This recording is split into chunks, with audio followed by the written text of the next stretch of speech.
flowers of the night, gleaming from the moisture in the morning. Yeah, we had a good start. Anyway, this is the Nautilus M31 Studio Files. We have Kodi Grant with us. Take two. Yeah, and take two.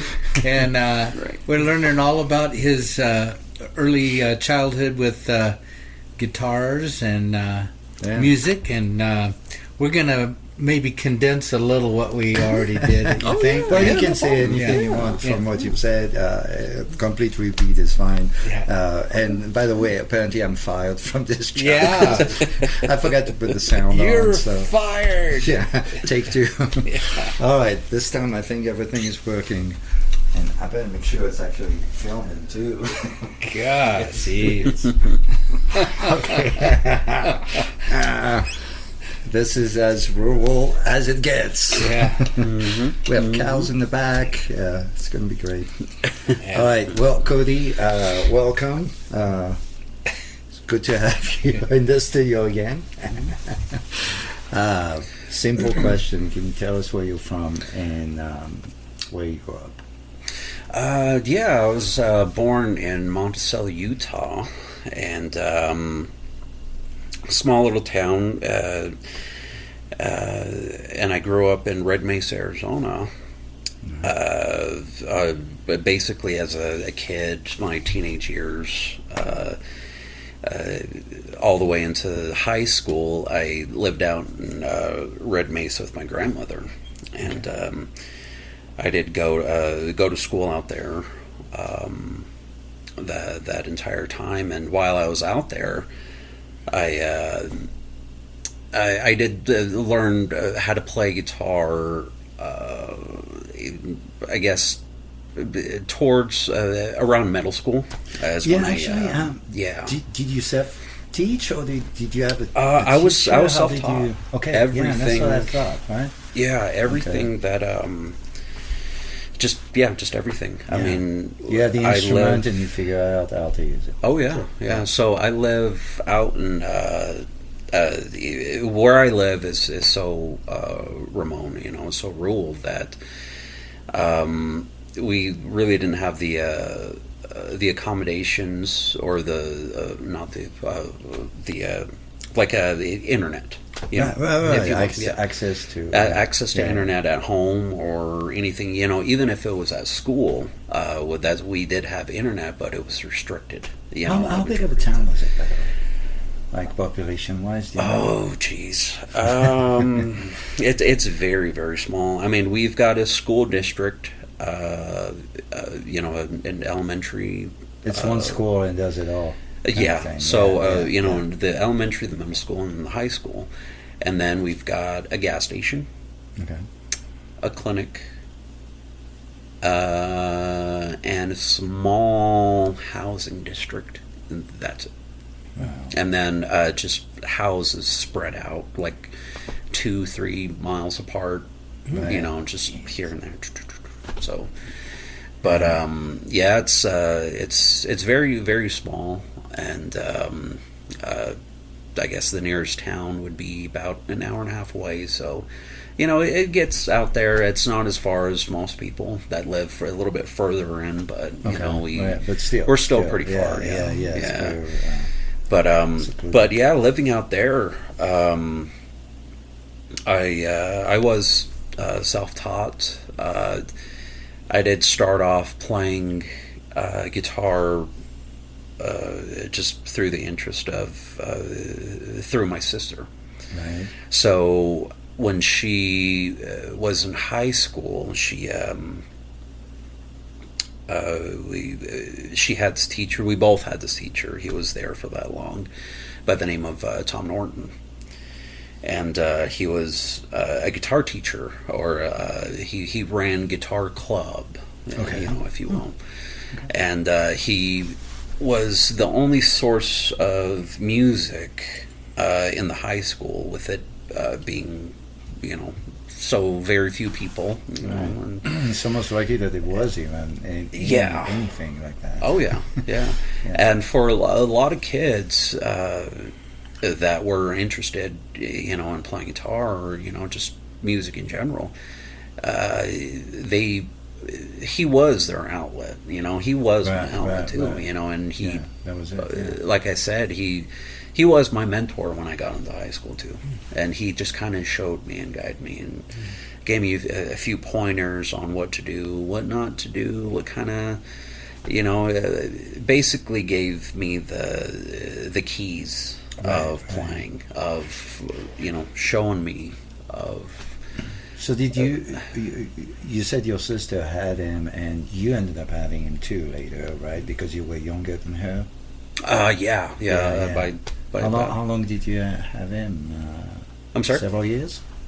Tom, did you have him for several years? Yeah, just my high school years. So after, you know, she had graduated, and that's how it started. That's how it sparked. Was she had rented or checked out a guitar from him, you know, after school, and she brought it home, and that's when I started. That's when I saw it for the first time.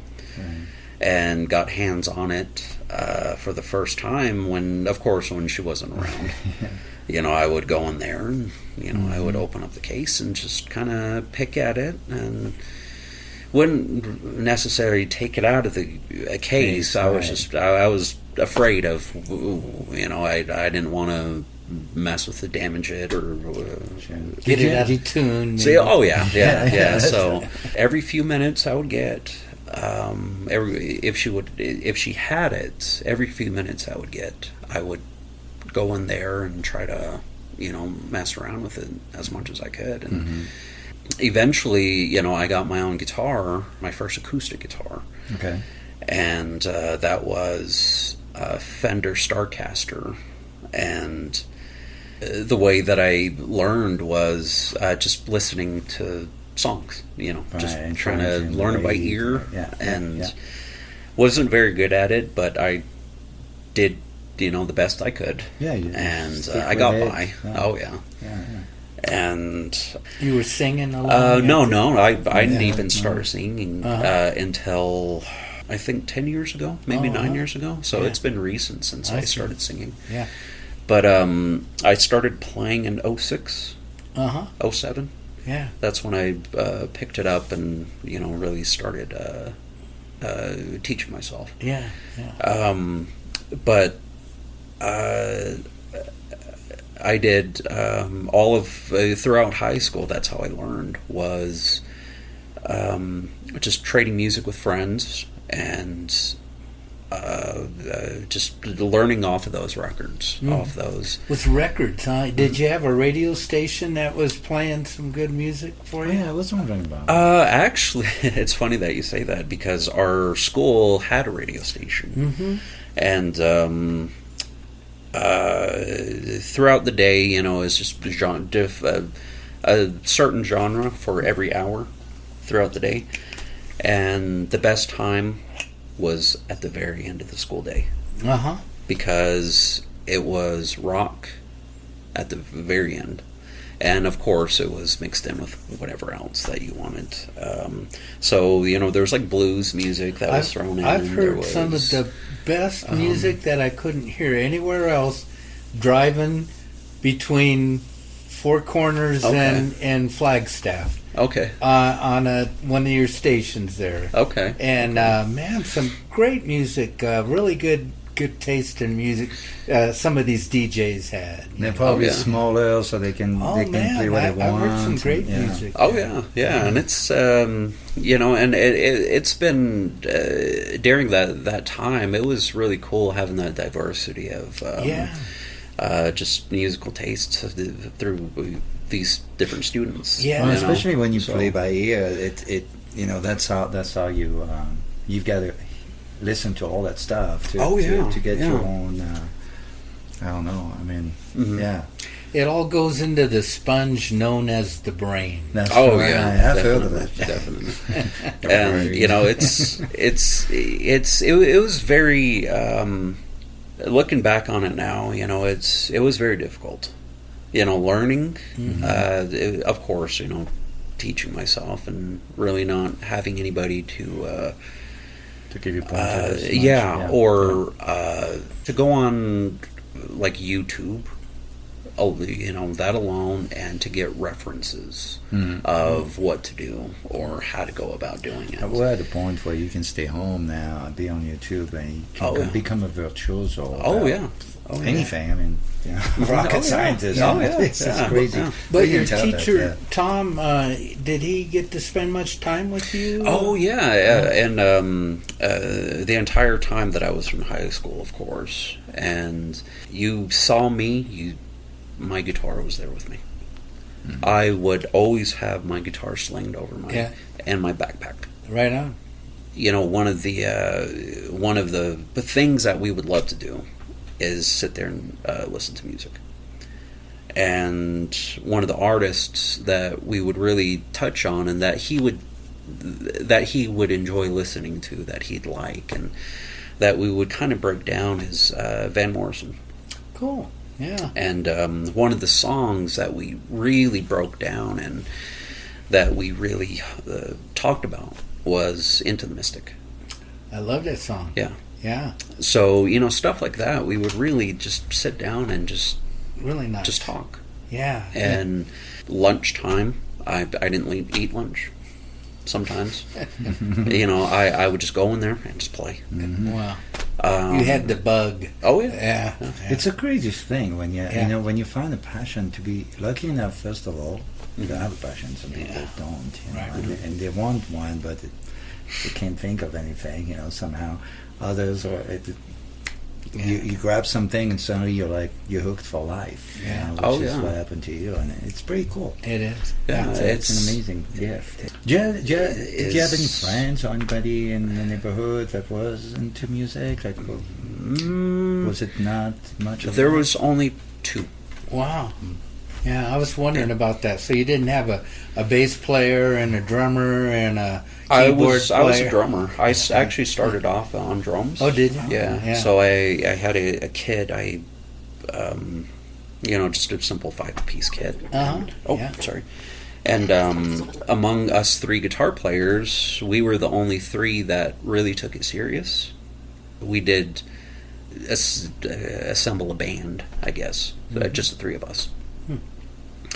And I was on drums, and we would do that. We would get together after school, of course, and set up, again, in Tom's classroom, and we would set up the drum. We'd push all the desks and chairs and set up the kit.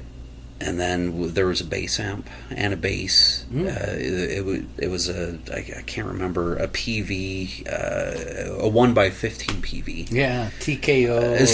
Something like TNT. That. Yeah, had two models like. Yeah. I was a PV dealer. Oh wow! I was, and I had a shop in Durango, and I had a lot of people from the res that came in and bought everything from me. And some great musicians. There was a couple guys that were pretty famous and toured around, but they would come into my shop because it was I was dealing with everybody, and being a PV dealer, I had good value. Okay. You weren't buying a Marshall for $1,000. You were buying a nice amp for $200 or something like that. Yeah. Okay. But I had a shop there that was pretty cool. Okay. Yeah. Yeah. So that's what we had, and then a lot of the material that we played was like Stevie Ray Vaughan or Hendrix. And ultimately that's what I ended up learning and playing and stuff like that too. So that's a good foundation. For sure. But that's what we did, and that's how I spent my time. Was every chance I got was music. Even at school, it was music. Nice. I would just scribble band logos on my notebooks and stuff. I got in trouble a few times doing that in middle school and in high school. Oh, is that right? Because of graphic imagery or just lyrics or whatever, and I'm like, this is that shouldn't get you in trouble. It's just it depends on when you do it. Oh, if yeah, you're doing yeah, it while the teacher is telling you 4 + 6 is. Oh yeah. I can. And see then it, but I spent a lot of time in writing style of that Delta blues style, and desert rock is desert rock. Yeah. I like the term. I don't know if I know much desert rock, but it sounds like it. You haven't spent enough time in the desert. It sounds like it should be very cool. Yeah. Does it have a little blues orientation to it? That style is it's more rhythmic. What I could compare it to is like old 60s or 70s stoner rock. So that's what it would be. Like stoner, old, like Steely that. Dan? A little bit heavier. It's heavier than Steely Dan. Yeah. How and when did you start maybe writing your first song, or the full package where you started thinking, well, I'm going to sing it? Oh, wow. That was strictly out of I needed a singer for my band. That was pretty much it. Yeah. And it's amazing how often that happens. Somebody's like, okay, well, we need a bass player. Bass players are famous for that. Oh, yeah. We need a bass player. Well, I've never done it, but here I go. Okay, so that happened. Yeah, so I somebody had to sing. Yeah, so I formed my band and writing my own material where I'm going to actually sing on it. Kodi, since we're talking about that, would you be okay with taking a little break and we'll have you do one of your songs? Oh, yeah, sure. Do you have a story about the song you're going to play? Yeah, the song is called Don't Whistle at Night, and I wrote it about in our culture, in the Dene culture, there's a certain entity that we don't talk about, and it's sort of on the bad side of things, and kind of a taboo sort of thing, if you will. So, yeah. But yeah, this is called Don't Whistle at Night.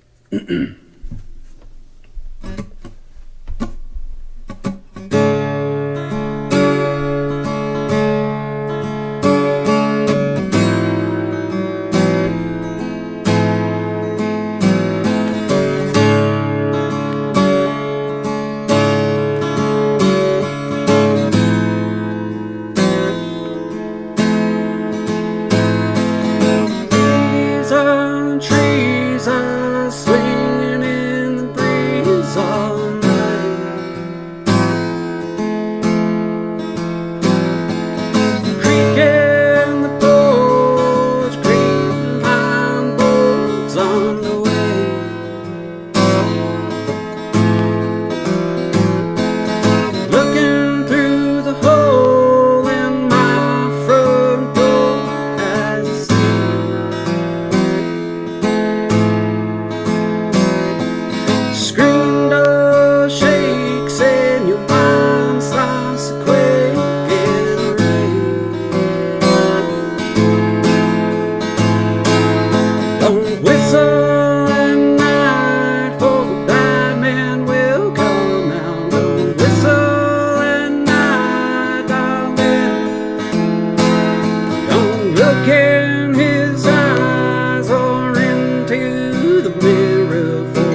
wanted to ask you. So you're native, right?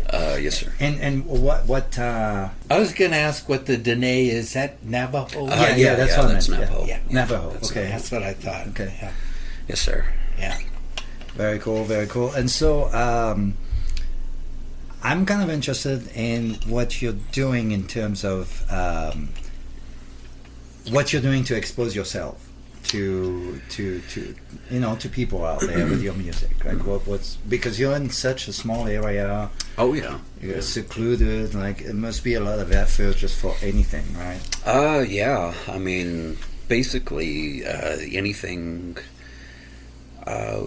When it comes to local, being local, I just whatever I can get. Do you use online presence of any kind? Do you?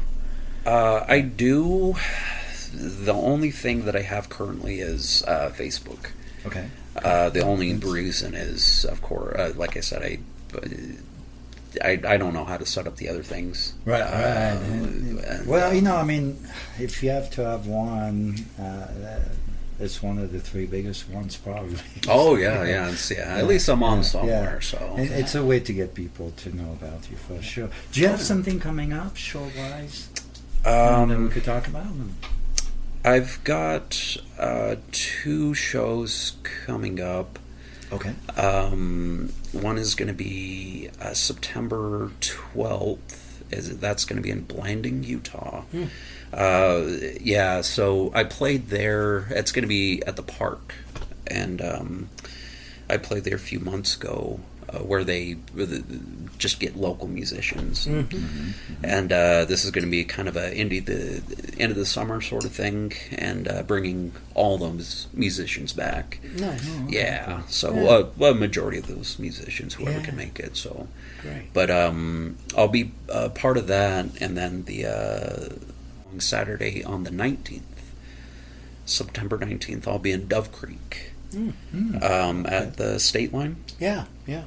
I guess they're going to be. Yeah, I do. Yeah. Okay. Yeah, it's on the state line. Oh yeah, Sounds right like on it. the way to Monticello, your old stomping grounds. My old stomping grounds. Yeah. Okay. And can people find that if they look on my something? Facebook? Okay. On my Facebook.